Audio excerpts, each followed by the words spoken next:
Tudo bom, pessoal? Aqui é o professor Padilla.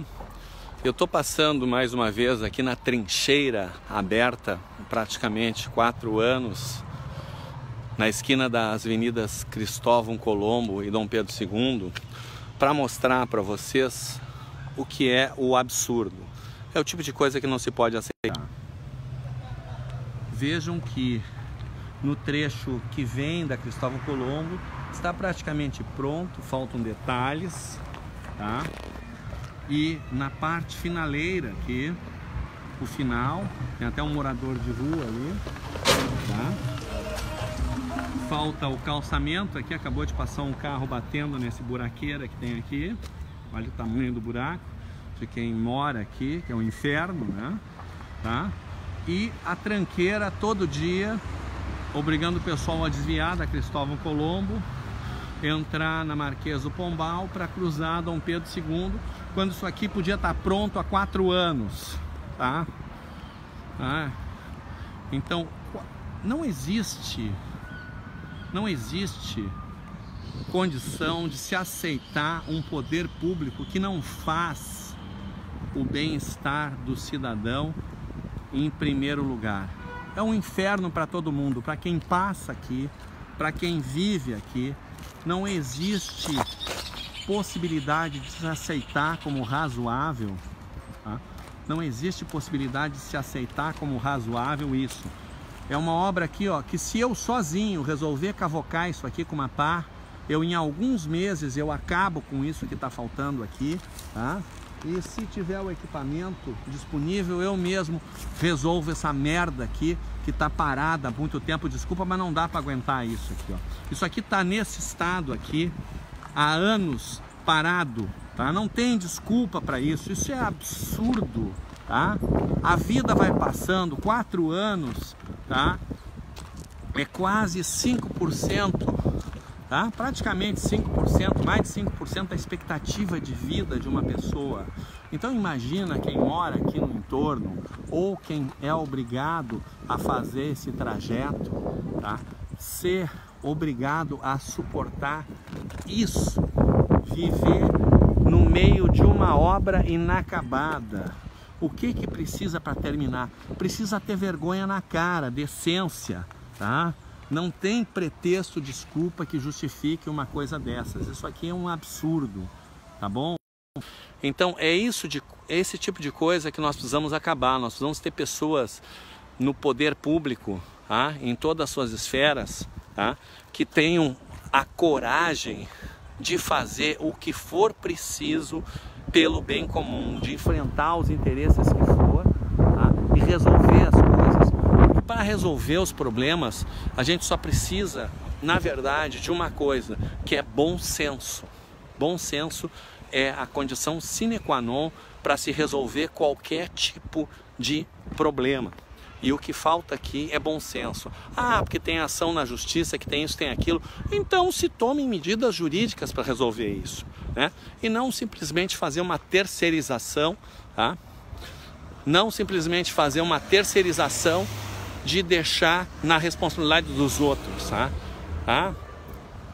Um dos motivos que me leva a querer entrar na vida pública, eu sou pré-candidato a deputado no Rio Grande do Sul, tá? Deputado estadual,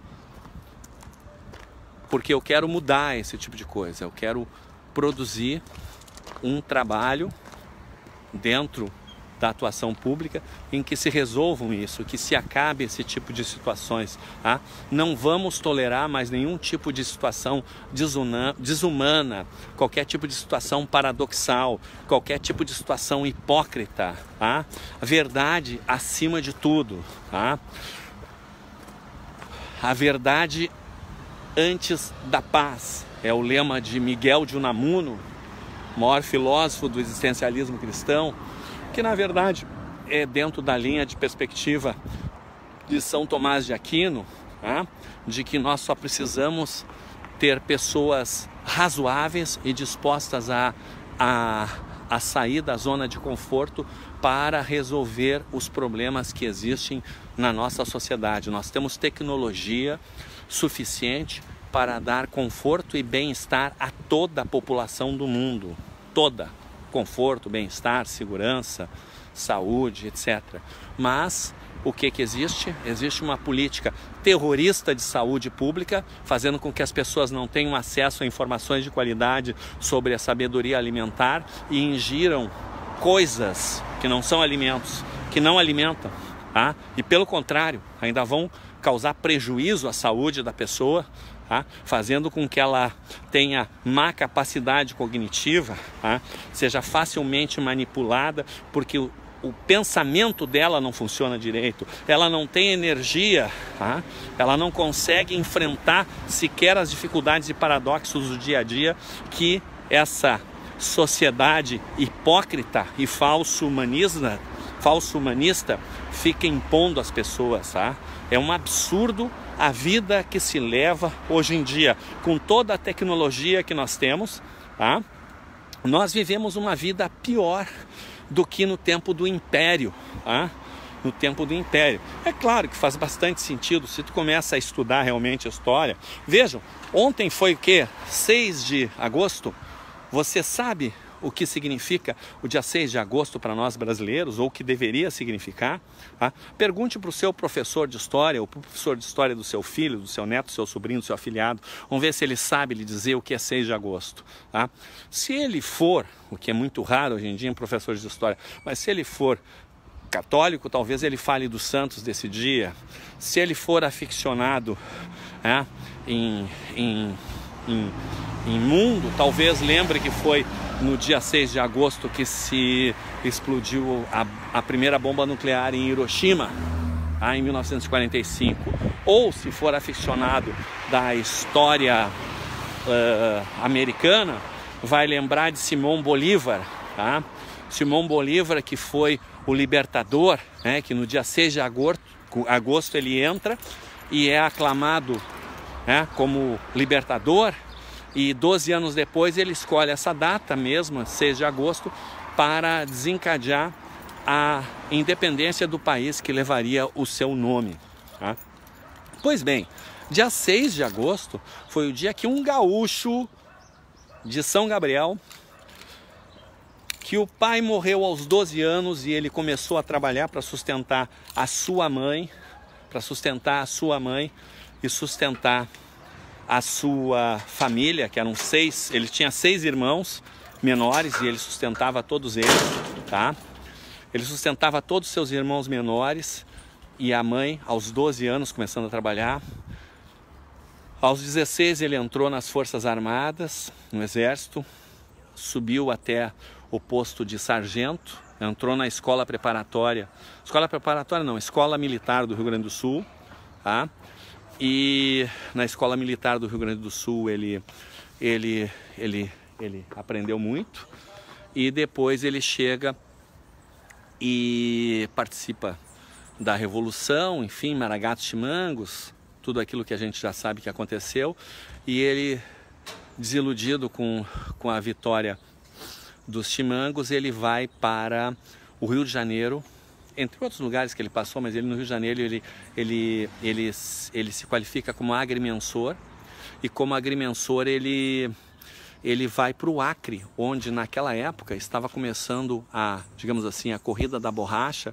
O Acre, que naquela época era terreno da Bolívia, era a área da Bolívia, era o local onde se mais extraía seringueiras, mais extraía a borracha das seringueiras, e havia uma grande quantidade de brasileiros que haviam migrado para lá, seringueiros, aventureiros, enfim, pessoas foram tentar a vida. Era qualquer coisa como 50 mil brasileiros vivendo no Acre. E esses 50 mil brasileiros estavam lá, ele foi para lá e começou a medir terras, etc. e tal, resolvendo as questões. E o Plácido de Castro, então, ficou sabendo de uma notícia, tá?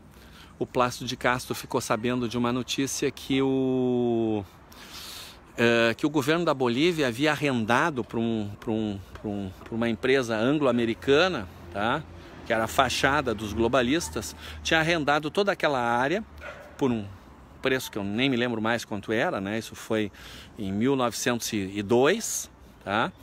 em 1902, arrendou toda aquela área com opção de compra. Então, os globalistas iam tomar conta dali, tá? E tinham no acordo que haviam sido feito, dava poder de militar para esse pessoal fazer o que quisesse. Ali seriam aplicadas as leis americanas, seria falado inglês, tá?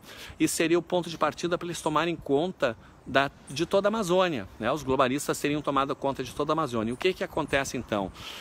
Percebendo que era uma ameaça à segurança nacional, ao nacionalismo, o gaúcho Plácido de Castro, dia 6 de agosto de 1902, desencadeia um movimento que resultaria na libertação da Bolívia, do Acre da Bolívia, seguida de sua aspas, compra, fecha aspas, pelo governo brasileiro.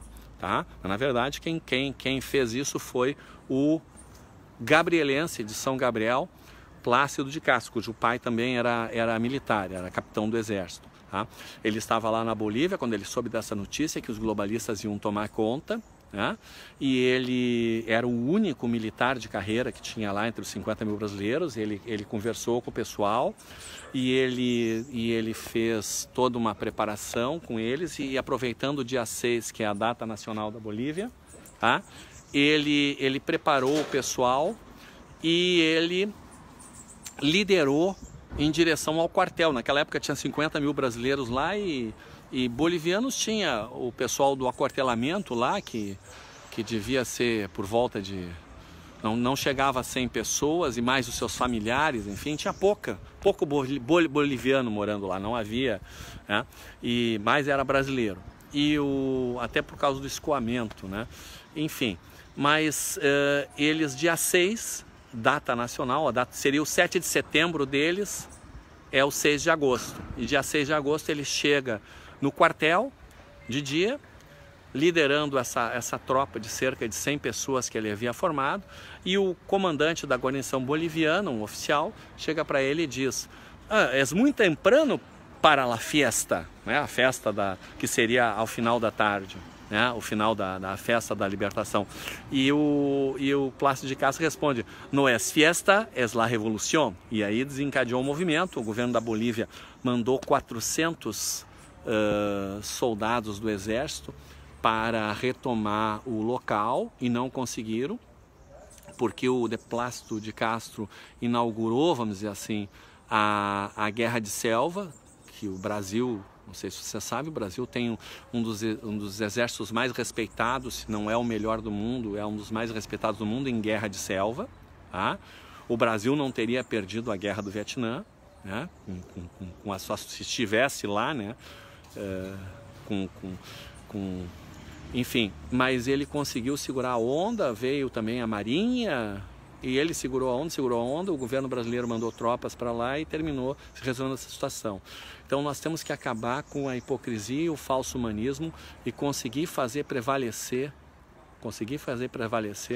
na atuação pública o bom senso, tá? E resgatar a memória dos nossos verdadeiros heróis, como Plácido de Castro, tá bom? Eu sou o professor Padilla, grato por assistir, compartilhe esse vídeo e convide as pessoas a seguir a nossa página, onde nós temos informações de qualidade, privilegiadas às vezes, até pelo acesso e o tipo de conexão que a gente tem, e sempre referendadas, verificadas, porque o nosso objetivo é ampliar a rede de conscientização e libertação humana, para que se alcance o campo mórfico de pessoas despertas e conscientes do que está acontecendo, a fim de que se rompa esse padrão desse holograma hipnotizante que envolve a população, conforme na live anterior se explicou, né? Essa hipnose em massa baseada na espiral do silêncio que esconde a verdade e desinforma as pessoas, principalmente sobre a sabedoria alimentar, que é muito importante. Aqui na descrição do vídeo tem algumas informações sobre isso. Um grande abraço e tudo de bom, né? Nós vamos mudar o mundo, né? E retomar o controle institucional da sociedade, nós, os humanos. Um grande abraço a todos.